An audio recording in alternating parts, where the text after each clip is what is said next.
Part of being adaptable, the whole accelerate, change, or lose, is all about adapting and changing to accomplish the mission. If you keep doing it the same way you've always done it, if we keep executing DCA where, yes, we effectively kill everything that's flying at my position, well, we may have not achieved the aim of Mideast stability. And it's really come home being here on active duty down the 58th and learning about the F-35. And our job as the F-35 is to conduct suppression of enemy air defenses.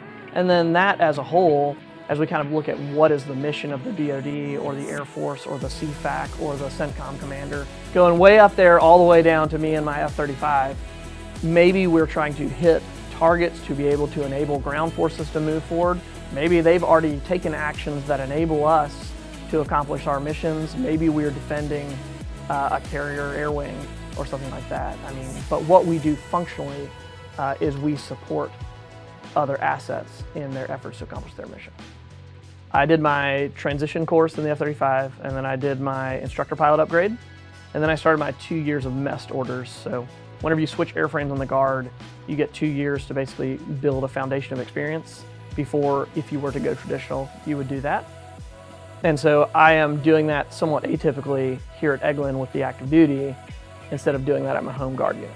It's been fun to see things that the active duty does differently, and they do well. But on the other hand, to bring Guard flavor down to an active duty unit, I think has benefited the active duty. The Guard is really effective at what it does because we forge really close ties between the members of our units, so we get to be really high-functioning teams.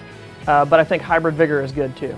So kind of getting out there, learning new techniques, not talking to the same people every day introduces you to new ideas, and you can build some new ideas just from that interaction. And I think that is healthy for the unit.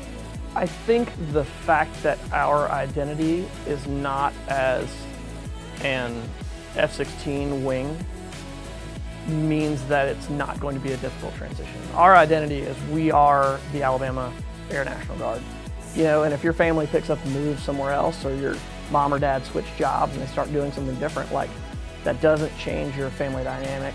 It doesn't change how you interact, with your brothers and sisters or your parents or your children or anything like that. You just switch course of action, you adapt to the new environment, and you press forward. Let's figure this thing out and let's execute as effectively as we have, in the F-4, and then we transition to the F-16, and now here we are transitioning to the F-35, and I think we've been effective in every different airframe we've flown.